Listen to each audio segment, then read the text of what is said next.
영주라는 고유한 마을에는 아주 오래전부터 내려오는 신비로운 이야기가 있다. 이곳 주민들은 한결같이 자연을 존중하며 조상의 지혜를 따르고 그 중심엔 산수령 할매라 불리는 수호신이 있다고 믿는다. 이야기는 아주 오랜 옛날로 거슬러 올라간다. 영주 마을은 사방이 산으로 둘러싸여 있는 작은 마을이었다.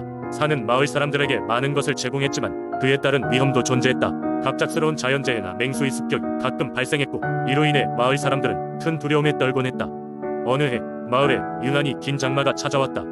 비는 하늘을 가릴 만큼 내렸고 마을의 강은 범람하여 논밭과 집을 삼켰다.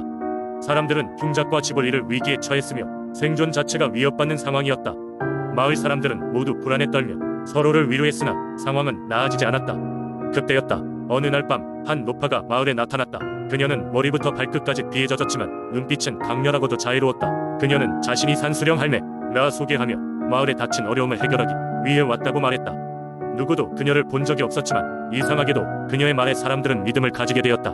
산수령 할매는 마을 사람들에게 오래된 나무 아래 큰 제단을 만들어달라고 부탁했다. 제단이 완성되면 모두가 모여 자연에 대한 감사를 표하고 산에 대한 애정을 노래하자고 했다. 사람들은 할매의 제안을 받아들이고 서둘러 준비를 시작했다. 비록 비가 계속해서 내리고 있었지만 마을 사람들의 마음속에는 작은 희망의 불씨가 켜지기 시작했다. 드디어 그날이 왔다.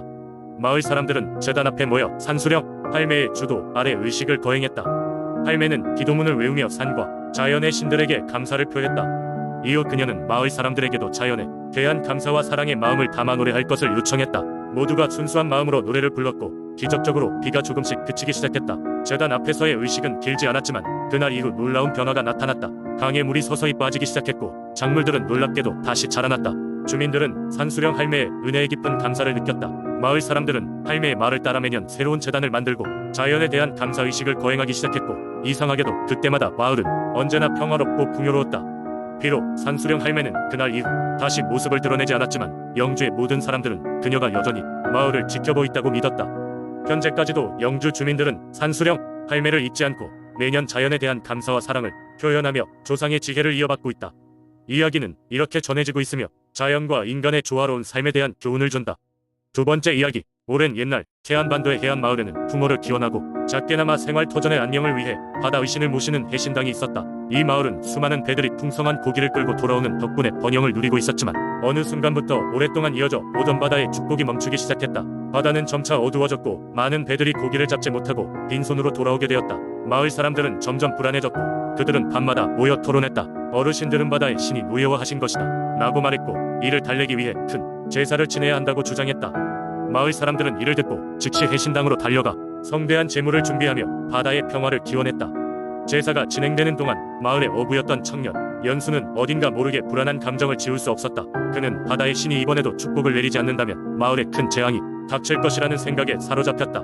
결국 그는 마음을 가다듬고 스스로 바다의 신에게 직접 호소하기 위해 새벽 일찍 조용히 배를 끌고 바다로 나갔다. 바다는 그날따라 남달리 잔잔하고 고요했다. 연수는 바다 한가운데에 이르자 바다의 신이여, 저희는 당신을 존중하며 항상 감사하는 마음으로 살아가고 있습니다.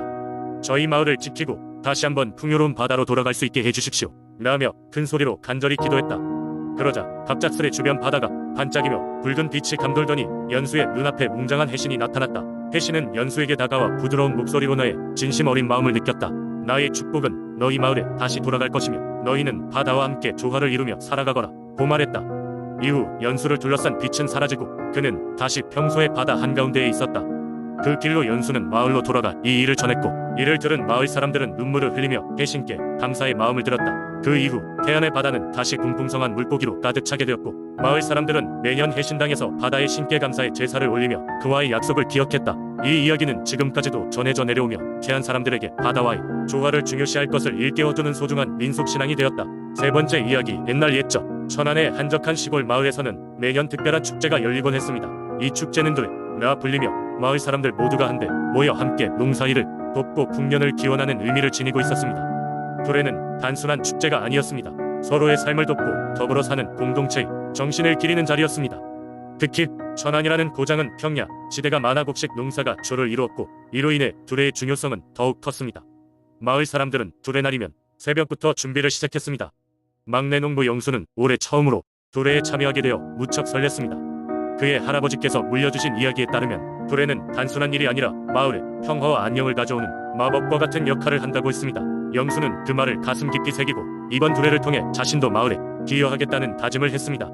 두레날 아침, 마을 사람들은 각자 준비해온 음식을 커다란 나무 탁자 위에 차려놓고 일을 시작하기 전 간단한 의식을 치렀습니다. 가장 나이가 많은 장로님께서 두레의 기원을 노래 형태로 읊었고 마을 사람들은 그의 이야기를 경청하며 마음을 모았습니다. 장로님의 기원에는 고단한 농사일 속에서도 화합할 수 있는 힘을 주소서라는 소망이 담겨 있었습니다. 이윽고 모든 사람들이 각자의 자리로 흩어져 농사일을 시작했습니다. 영수는 베테랑 농부들과 함께 논에 나가 열심히 모를 심었습니다. 한여름 태양이 머리 위에 내리쬐었지만 그 누구도 지친 기색 없이 농사일에 몰두했습니다. 영수는 가끔 힘들 때마다 옆에 있는 이웃 농부들과 농담을 주고받으며 웃음꽃을 피우기도 했습니다. 점심시간에는 마을로 돌아와 함께 준비한 음식을 나누어 먹었고 각자가 일하면서 겪었던 일을 이야기하며 웃고 떠들었습니다. 영수는 익힌 풀빵을 먹으며 농사일이 비록 힘들지만 이렇게 힘을 합치면 어떤 어려움도 이겨낼 수 있다는 사실을 깨달았습니다. 해가 저물 즈음 두레는 마무리되었습니다. 모든 마을 사람들은 회관에 모여서 오늘 하루의 노고를 위로하며 잔치를 벌였습니다. 장로님은 마을의 젊은이들에게 오늘같이 협동하는 삶이야말로 정말로 보람찬 삶이라며 두레를 마무리하는 말씀을 전했습니다. 영수는 그날의 경험을 통해 어려운 순간에도 함께한다는 것이 얼마나 큰 힘이 되는지를 배웠습니다. 그는 마을의 다른 젊은이들에게 두레의 전통이 계속되도록 노력하자고 다짐했습니다. 이렇게 천안 마을에서는 두레의 전통이 계속해서 이어지며 마을 사람들은 그 속에서 서로의 존재를 깊이 느끼고 시대가 변해도 농사와 협동의 정신은 결코 사라지지 않음을 깨닫게 되었습니다. 네 번째 이야기. 오랜 옛날 강원도 횡성의 은발리 마을은 산으로 둘러싸여 있었고 깊고 울창한 숲으로 인해 자연과 의도가로운 삶을 이어가고 있었다. 이 마을 사람들은 풍요로운 산림 자원을 이용하며 조용하고 평화로운 삶을 살았다. 하지만 그 평화는 어느 날 갑작스러운 위협을 맞이하게 된다. 은발리 산 깊숙한 곳에는 전설의 호랑이가 살고 있었다고 전해진다. 이 호랑이는 누런 눈동자와 날카로운 이빨을 가진 거대한 존재로 단순한 맹수가 아닌 마을을 지켜주는 신성한 존재로 여겨졌다.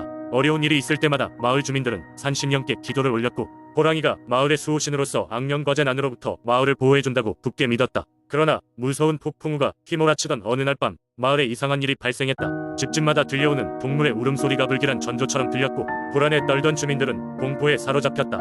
특히 송림에 위치한 오래된 은발리 절로부터 시작된 기이한 소문은 더 큰 혼란을 불러일으켰다. 절 주변에서 정체를 알 수 없는 큰 그림자가 목격되었고 이는 많은 사람들을 두렵게 만들었다.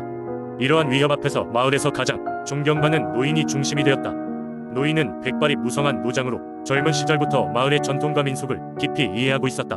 그는 주민들에게 자신이 들었던 이야기를 전하면서 호랑이의 전설을 떠올리게 했다.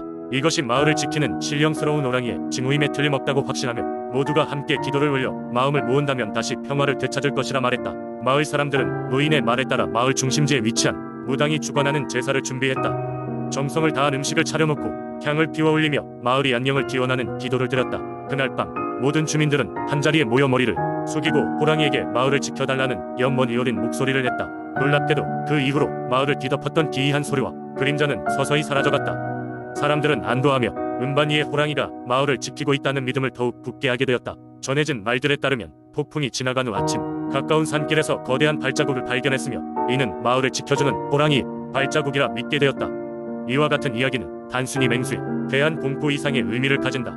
이는 자연과 인간이 조화롭게 공존하며 보이지 않는 힘에 대한 감사를 표현하는 횡성 주민들의 신앙심이자 공동체 의식을 보여주는 좋은 예라 할 수 있다. 지금도 횡성의 주민들은 은반이의 호랑이를 마을을 지키는 수호신으로 신앙하며 매년 정성껏 제사를 올리는 전통을 이어오고 있다.